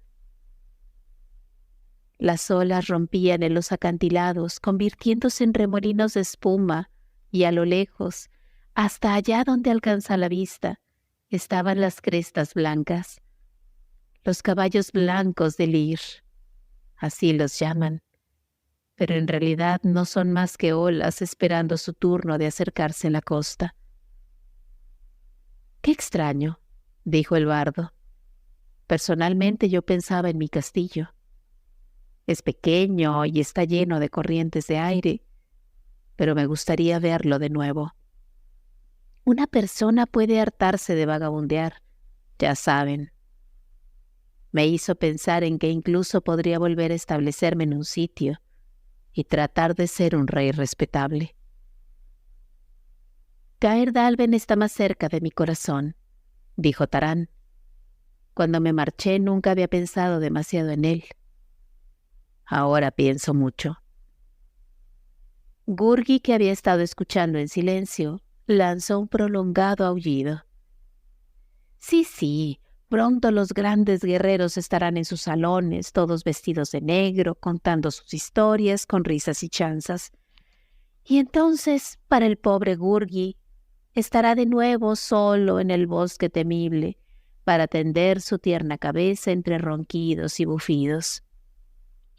—Gurgi —dijo Taran—, te prometo que te llevaré a Caer Dalben conmigo, si es que alguna vez vuelvo allí. Y si te gusta, y si Dalben está de acuerdo, puedes quedarte ahí todo el tiempo que quieras. ¡Qué alegría! —gritó Gurgi. El honesto y trabajador Gurgi presenta sus agradecimientos y sus mejores deseos. ¡Ay, sí! El cariñoso y obediente Gurgi se afanará. Por el momento, mejor haría el obediente Gurgi en dormir, aconsejó Taran. Y eso debemos hacer todos. Medwin nos ha encaminado en buena dirección y ya no podemos tardar mucho. Partiremos de nuevo con el amanecer. Pero por la noche se alzó un vendaval y a la mañana siguiente una lluvia torrencial azotaba la hendidura. En vez de irse debilitando, el viento cobró fuerza y soplaba aullando por encima de las rocas. Parecía golpear con puños invisibles el refugio de los viajeros, tanteando luego con sus dedos, como si quisiese apoderarse de ellos y precipitarlos al valle. Pese a todo se pusieron en marcha, tapándose el rostro con las capas. Para empeorar las cosas, el sendero desapareció por completo, y ante ellos se alzaban desnudos acantilados. La lluvia cesó cuando los viajeros estaban ya empapados hasta los huesos, pero ahora las rocas se habían puesto resbaladizas y traidoras. Incluso la siempre segura Melingar tropezó una vez y, por un instante, Taran contuvo el aliento temiendo que fuese a despeñarse. Las montañas describían un semicírculo alrededor de un lago negro y de aspecto triste cubierto de amenazantes nubarrones. Taran hizo un alto en un promontorio rocoso y señaló hacia las colinas al otro extremo del lago. Según lo que nos contó Medwin, le dijo al bardo, deberíamos dirigirnos hacia ese paso. Pero me parece inútil ir siguiendo las montañas cuando casi podemos ir en línea recta. La costa del lago al menos es llana, en tanto que aquí se está haciendo prácticamente imposible el trepar. Fleudor se frotó su puntiaguda nariz. Incluso contando el tiempo que tardaríamos en bajar y subir de nuevo, creo que podríamos ahorrar varias horas. Sí, decididamente creo que vale la pena intentarlo. Medwin no dijo nada sobre cruzar valles, repuso Elouni. Pero tampoco dijo nada de acantilados como estos, contestó Taran. A él no deben parecerle nada del otro mundo. Ha vivido aquí por mucho tiempo, pero para nosotros son otra cosa. Si no escuchas lo que te dicen, señaló Elouni, es como si te metieses los dedos en las orejas y saltases a un pozo. Para un aprendiz de porquerizo que ha viajado muy poco, de pronto resulta que lo sabes todo sobre el asunto. ¿Quién encontró el camino para salir del túmulo?, le replicó Taran. Está decidido. Cruzaremos el valle. El descenso fue arduo, pero una vez llegaron a terreno llano, Taran estuvo cada vez más convencido de que ahorrarían tiempo. Sosteniendo las riendas de Melingar, condujo al grupo a lo largo de la angosta franja de la orilla. El lago se extendía casi hasta el pie de las colinas, obligando a Taran a ir vadeando las aguas. Se dio cuenta de que el lago no parecía negro porque reflejase el cielo. Las mismas aguas eran negras, inmóviles, adustas y pesadas como si fuesen de hierro. Asimismo, el fondo era traicionero como lo habían sido las rocas en la montaña. Pese a todo su cuidado, Tarán tropezó y estuvo a punto de caer en el agua. Cuando se giró para advertir a los demás, vio para su sorpresa que Gurgi se había metido en el agua hasta la cintura y que iba en dirección al centro del lago. Fflewddur y Eilonwy igual se estaban alejando entre chapoteos, más y más de la orilla. «¡No se metan en el agua!», gritó Tarán. «¡Manténganse junto a la orilla!». «Ojalá pudiésemos», fue el grito de respuesta de Eluardo. «Pero estamos atrapados, no sé cómo. Algo tira de nosotros con una fuerza terrible». Un instante después, Tarán entendió a qué se refería el bardo. Una ola inesperada le hizo perder pie y cuando ya caía, extendió las manos para protegerse, y el lago negro le absorbió. Junto a él, Melingar pataleaba y relinchaba. El cielo giró sobre su cabeza. Estaba siendo arrastrado como una ramita en un torrente. Eilonwy pasó velozmente a su lado. Intentó recuperar el equilibrio y agarrarla, pero era demasiado tarde. Pataleando logró salir a la superficie. Tarán pensó que la otra orilla les detendría mientras luchaba por mantener la cabeza por encima de las olas. Un rugido llenaba sus oídos. El centro del lago era un remolino que le aferraba hundiéndole hacia las profundidades. Las negras aguas se cerraron sobre él y supo que se estaba ahogando. Capítulo 15. El rey Eidilech. Tarán se fue hundiendo, trazando círculos, luchando en busca de aire, perdido entre un oleaje que caía sobre él como una montaña que se derrumba. Las aguas le arrastraron cada vez más rápido, lanzándole ora a la derecha, ora a la izquierda. Luchó y chocó con algo, pero no pudo saber de qué se trataba. Aún así, se agarró al objeto en el mismo instante en que empezaban a abandonarle las fuerzas. Hubo un estruendo, como si la tierra se hubiese hendido. El agua se convirtió en espuma, y Tarán sintió que era arrojado contra un muro inconmovible. No se acordó de nada más. Cuando abrió los ojos, estaba tendido sobre una superficie dura y lisa, su mano agarrando con fuerza el arpa de Fflewddur. Oía junto a él el estruendo del agua. Cautelosamente tanteó a su alrededor. Sus dedos tocaron solo piedras lisas y mojadas, probablemente alguna especie de muelle. Una luz azul pálido brillaba en lo alto. Tarán decidió que había ido a parar a una especie de gruta o caverna. Se incorporó y su movimiento hizo sonar las cuerdas del arpa. «¡Hey! ¿Quién anda ahí?». Una voz resonó a lo lejos en el muelle. Aunque era muy débil, Tarán la reconoció como perteneciente al bardo. Se puso en pie trabajosamente y avanzó como pudo en dirección al sonido. Por el camino tropezó con una forma confusa que de pronto se puso a hablar indignada. «Lo has hecho muy bien con tus atajos, Tarán de Caer-Dálben. Lo poco que queda de mí está empapado hasta los huesos y no puedo encontrar mi juguete. ¡Ay! Aquí está. Mojado, por supuesto. ¿Y quién sabe lo que ha sido del resto de nosotros?». La luz dorada brilló tenuemente, revelando el rostro goteante de Eilonwy, sus ojos azules brillando de enfado. Gurgi, una cosa velluda y balbuceante, se les acercó. «¡Ay! Mi pobre y tierna cabeza está llena de ahogos y remojos». Un instante después, Fflewddur les había encontrado. Melingar, que le seguía, lanzó un relincho. «Creí escuchar mi arpa por aquí», dijo el bardo. «Al principio no pude creerlo. Jamás esperé volverla a ver, pero un Flam jamás desespera». Ha sido todo un golpe de suerte. Yo creí que nunca más volvería a ver nada, dijo Tarán, tendiéndole el instrumento a Fleudor. Hemos sido arrastrados por las aguas hasta una especie de cueva. Pero no es una cueva natural. Miren esas losas. Si mirases a Melingar, exclamó Eilonwy, verías que todas nuestras provisiones han desaparecido. Y todas nuestras armas también, a causa de tu maravilloso atajo. Era cierto.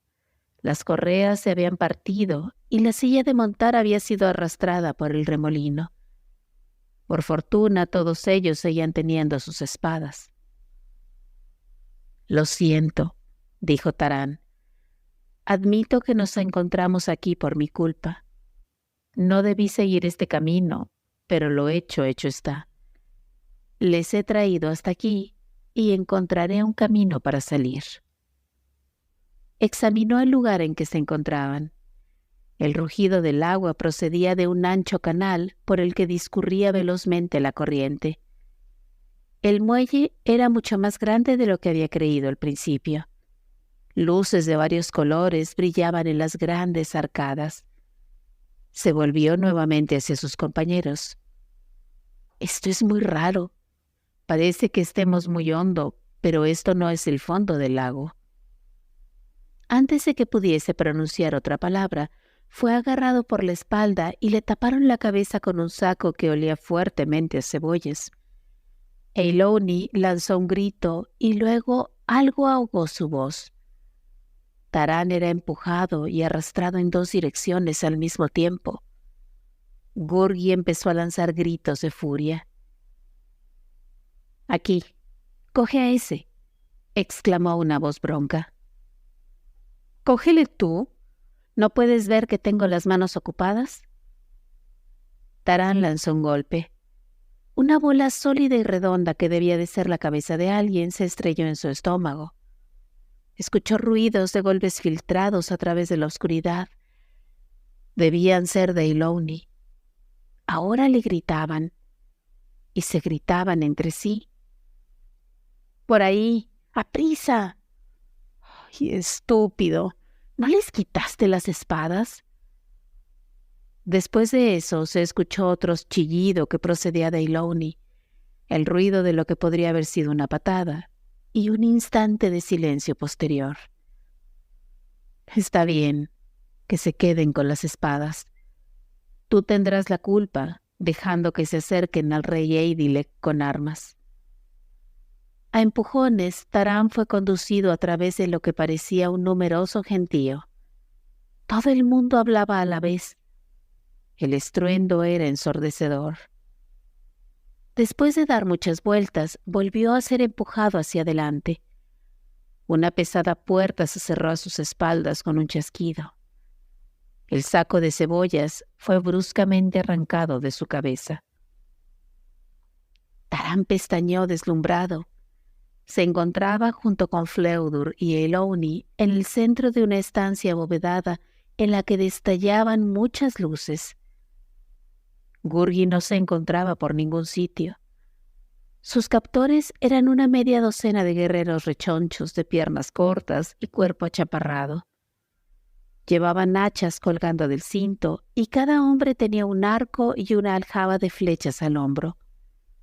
El ojo izquierdo del guerrero bajo y fornido que se encontraba junto a Eilonwy se estaba volviendo de un color verde negruzco. Ante ellos, sentado ante una larga mesa de piedra, una pequeña figura con una revuelta barba amarilla lanzaba miradas furibundas a los guerreros. Llevaba una túnica de un vivo color rojo y verde. «¿Qué es esto?», gritó. «¿Quiénes son estos? ¿Acaso no di órdenes de no ser molestado?» «Pero, Majestad», empezó a decir uno de los guerreros moviéndose inquieto, «les cogimos». «¿Tienes que aburrirme con detalles?», chilló el rey Eidilek, dándose una palmada en la frente. «Ay, vas a ser mi ruina, causarás mi muerte. ¡Fuera! ¡Fuera! No, los prisioneros no. Ustedes, idiotas». Agitando la cabeza, murmurando y suspirando, el rey se derrumbó en un trono tallado en la roca. Los guardias se apresuraron a escabullirse. El rey Eidilek miró con furia a Tarán y a sus compañeros. «Bueno, ahora díganme, ¿qué es lo que quieren?» «Pueden estar seguros de que no van a conseguirlo», dijo Eidilek. «Alteza», empezó a decir Tarán, «solo pedimos que se nos deje pasar sanos y salvos por su reino. Nosotros 4. «Pero si solo son 3», le cortó el rey Eidilek. «¿Es que no sabes contar?» «Uno de mis compañeros se ha perdido», dijo Tarán con pena. Había esperado que Gurgi lograría dominar su miedo, pero no podía culpar a la pobre criatura por huir después de su ordalía en el torbellino. «Pido que sus servidores nos ayuden a encontrarle. Además, hemos perdido nuestras armas y provisiones». «Todo eso son tonterías», gritó el rey. «No me mientas, no puedo aguantarlo». Se sacó un pañuelo color naranja de la manga y se limpió la frente con él. «¿Por qué han venido aquí?» «Porque un aprendiz de porquerizo nos condujo por mal camino», repuso Elouni. «Ni tan siquiera sabemos dónde estamos, así que aún menos el por qué. Es peor que caer rodando por una colina en la oscuridad». «Naturalmente», dijo Eidilek, su voz resumando sarcasmo. «No tienen ni idea de que se encuentran en el mismo corazón del reino de Tilwit-Teg, el pueblo rubio, la familia feliz, el pequeño pueblo o cualquier otro de los insípidos e irritantes nombres que nos han impuesto. ¡Ay, no! Claro que no. Pasaban casualmente por aquí». «Quedamos atrapados en el lago», protestó Tarán. «Tiró de nosotros haciendo que nos hundiésemos». «Buen truco, ¿eh?», contestó el rey Eidilek con una rápida sonrisa de orgullo. «Naturalmente, yo lo he mejorado un poco». «Si tantos deseos tienes de alejar a los visitantes», dijo Elouni, «deberías tener algo mejor, algo que alejase a la gente». «Cuando la gente se acerca tanto», respondió Eidilek, «están ya demasiado cerca. En este punto no los queremos fuera, los queremos dentro». Fflewddur meneó la cabeza. «Siempre tuve entendido que el pueblo rubio estaba extendido por todo Pridain, no solo aquí». «Por supuesto, no solo aquí», dijo Eidilek con impaciencia. «Esta es la sede real, pero es bien sabido que tenemos túneles y minas en todos los lugares que puedan imaginar. Pero la obra auténtica, el verdadero trabajo de organización, está aquí, justo aquí, en este mismo punto, en esta misma sala del trono, sobre mis espaldas.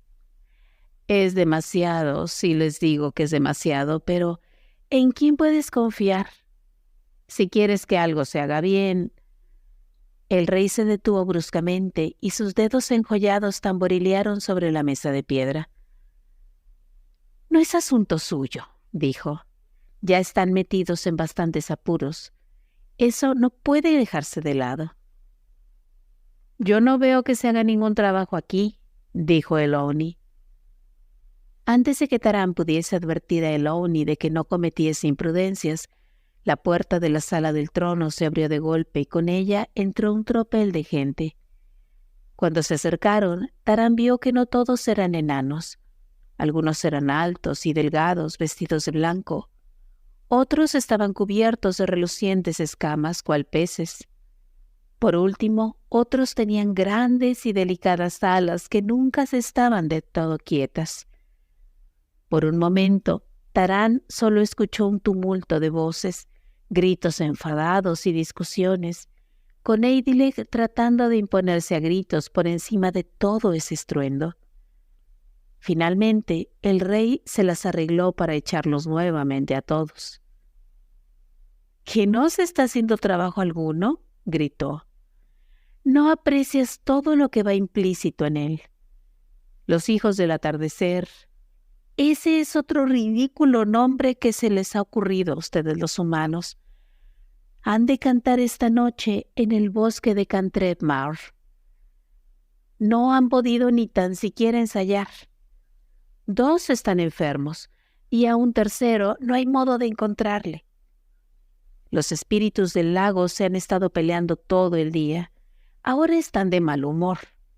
Su caballo es un desastre. ¿Y sobre quién recae todo eso? ¿Quién tiene que animarles, halagarles y pedirles las cosas de rodillas? La respuesta es obvia. ¿Y qué agradecimiento obtengo por ello?, prosiguió el rey Eidilek desgranando su rosario de quejas. Ni el más mínimo. ¿Es que acaso ni una sola vez alguno de ustedes, larguiruchos bobalicones, se ha tomado la molestia, ni una sola vez, fijaros bien, de ofrecerme la más sencilla muestra de agradecimiento, tal como: gracias, rey Eidilek, por el tremendo esfuerzo y las incomodidades que has debido de soportar para que nosotros podamos disfrutar de un poco de belleza y hechizo en el mundo superior? ¿Qué sería tan indeciblemente lúgubre sin ti y tu pueblo rubio? Solamente unas cuantas palabras de honesto aprecio y valoración. Pero ni una. Todo lo contrario. Si alguna vez uno de ustedes, grandulones, cabezotas, se tropiezan en el mundo superior con alguien del pueblo rubio, ¿qué sucede? Le atrapan, le aferran con sus manazas parecidas a jamones y tratan de obligarle a que les conduzca hasta algún tesoro escondido. O le exprimen bien exprimido hasta conseguir sacarle 3 deseos. Nada de satisfacerse con uno. ¿Qué va? Siempre han de ser 3. Bien, no me importa decirles, prosiguió Eidilek, el rostro más rojo a cada instante que pasaba. He puesto fin a tanto conceder deseos y encontrar tesoros enterrados. Se acabó. Me sorprende que no nos hayan arruinado hace mucho tiempo. En ese mismo instante un coro de voces se alzó detrás de la puerta de la sala del trono de Eidilek. Los armoniosos sonidos atravesaban incluso los gruesos muros de piedra. Nunca en su vida Tarán había escuchado un canto tan bello. Lo escuchó fascinado, olvidándose por el momento de todo lo que no fuese aquella alada melodía. Incluso Eidilek dejó de chillar y resoplar hasta que las voces callaron de nuevo. Eso es algo digno de ser agradecido, dijo finalmente el rey. Evidentemente, los hijos del atardecer han logrado llegar a un acuerdo. No es tan bueno como sería de desear, pero ya se las arreglarán. No había escuchado las canciones del pueblo rubio hasta ahora, dijo Tarán. Jamás me había dado cuenta de lo hermosas que eran. No trates de halagarme, gritó Eidilek, intentando parecer furioso, pero al mismo tiempo radiante de placer. Lo que me sorprendió, dijo Eilonwy, mientras que el bardo pulsaba meditabundo las cuerdas de su arpa, tratando de captar nuevamente las notas de la canción, es que se tomen tanto trabajo. Si su pueblo rubio no aprecia a la gente de arriba como nosotros, ¿por qué tanta molestia? Orgullo profesional, mi querida niña, dijo el rey enano, llevándose una gordozuela mano al corazón y haciendo una profunda reverencia. Cuando nosotros, los del pueblo rubio, hacemos algo, lo hacemos bien. Oh, sí, suspiró. No importan los sacrificios que debamos realizar. Es una labor que debe hacerse y por lo tanto la llevamos a cabo. No importa el precio. En cuanto a mi persona, añadió con un gesto de la mano, nada importa. He perdido el sueño, he adelgazado, pero eso carece de importancia. Si el rey Eidilek había perdido peso, pensó Tarán, ¿cómo habría estado antes? decidió que lo mejor sería no preguntarlo. «Bueno, pues yo lo aprecio», dijo Eloni. «Creo que lo que han podido hacer es asombroso. Deben ser extremadamente inteligentes, y si por casualidad se hallase en esta sala del trono un aprendiz de porquerizo, haría bien en darse cuenta de ello». «Gracias, querida muchacha», dijo el rey Edilec, inclinándose aún más. «Veo que eres la clase de persona a la que uno puede hablar de modo inteligente. Que uno de ustedes, patanes vagabundos, sea capaz de apreciar estas cosas es algo inaudito. Pero al menos tú pareces entender los problemas a los que debemos enfrentarnos». «Alteza», le interrumpió Tarán, «comprendemos que su tiempo es precioso. No permitas que te molestemos más. Danos un salvoconducto hasta Caer Dátil y nos iremos». «¿Qué?», chilló Edilec. «¿Salir de aquí? Imposible. Jamás se ha oído nada parecido. Mi buen muchacho, una vez que has encontrado al pueblo rubio, te quedas y se acabó». «Ay, supongo que podría ser indulgente en atención a la joven dama y dejar que saliesen bien librados. Aunque también puedo hacerles dormir 50 años, o convertirlos a todos en murciélagos. Pero entiéndelo bien, eso sería por hacerles un favor». «Nuestra misión es muy urgente», exclamó Tarán. «Ya nos hemos retrasado demasiado». «Ese es problema tuyo, no mío», dijo Edilec encogiéndose de hombros. «Entonces tendremos que abrirnos paso», gritó Tarán desenvainando su espada. La hoja de Fflewddur saltó igualmente de su vaina y el bardo se puso junto a Tarán dispuesto al combate. «Aún más tonterías», dijo el rey Edilec contemplando despectivo las espadas blandidas ante él. Movió los dedos hacia ellas. «Toma, y toma. Ahora, prueben a mover los brazos». Tarán puso en tensión cada uno de sus músculos. Le pareció que su cuerpo se había convertido en piedra. «Aparten sus espadas y hablemos de esto con calma», dijo el rey enano, haciendo nuevamente un gesto.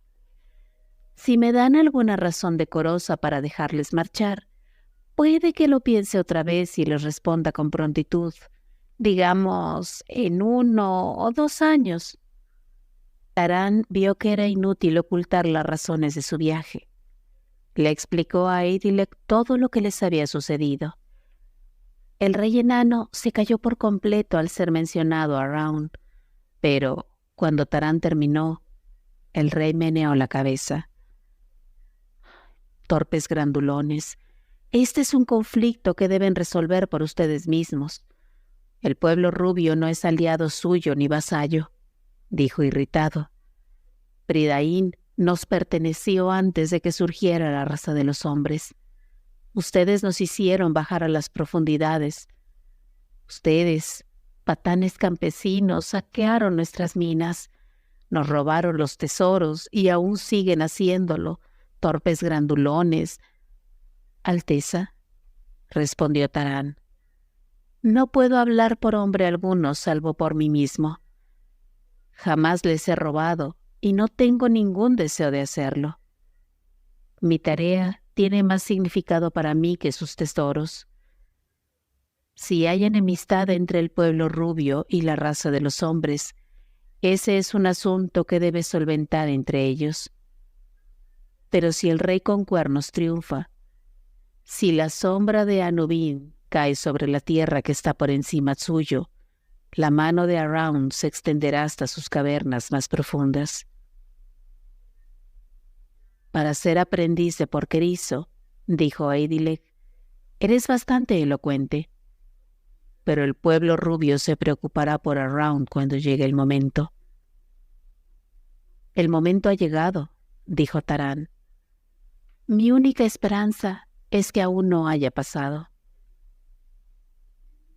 «Creo que en realidad no sabes lo que está ocurriendo arriba», exclamó de repente Eloni. Hablas de belleza, de encanto y de sacrificarse haciendo que las cosas sean agradables para la gente. Creo que todo eso no te importa en lo más mínimo. Eres demasiado tosudo, egoísta y engreído.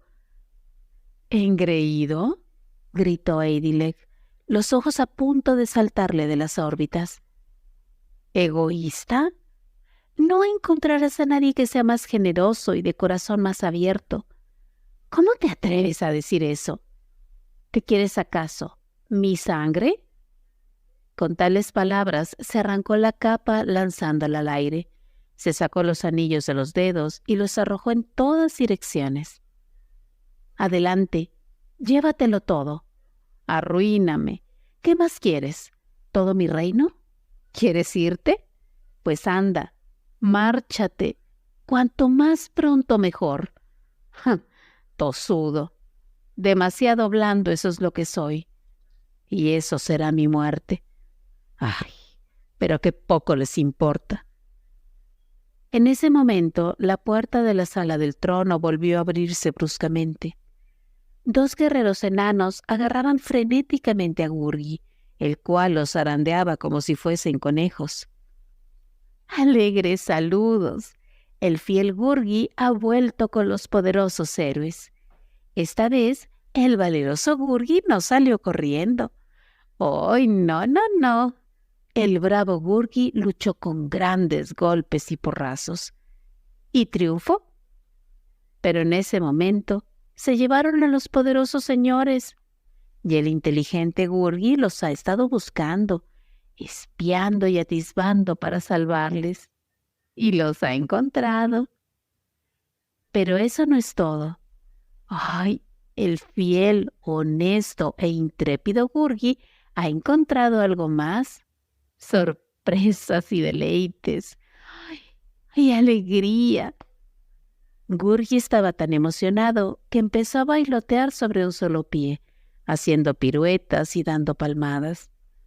Los poderosos guerreros andan buscando una cerdita, y es el listo y hábil Gurgi quien la encuentra. —¿Henwen? —exclamó Tarán. —¿Dónde está? —Aquí, poderoso señor —gritó Gurgi—. La cerdita está aquí.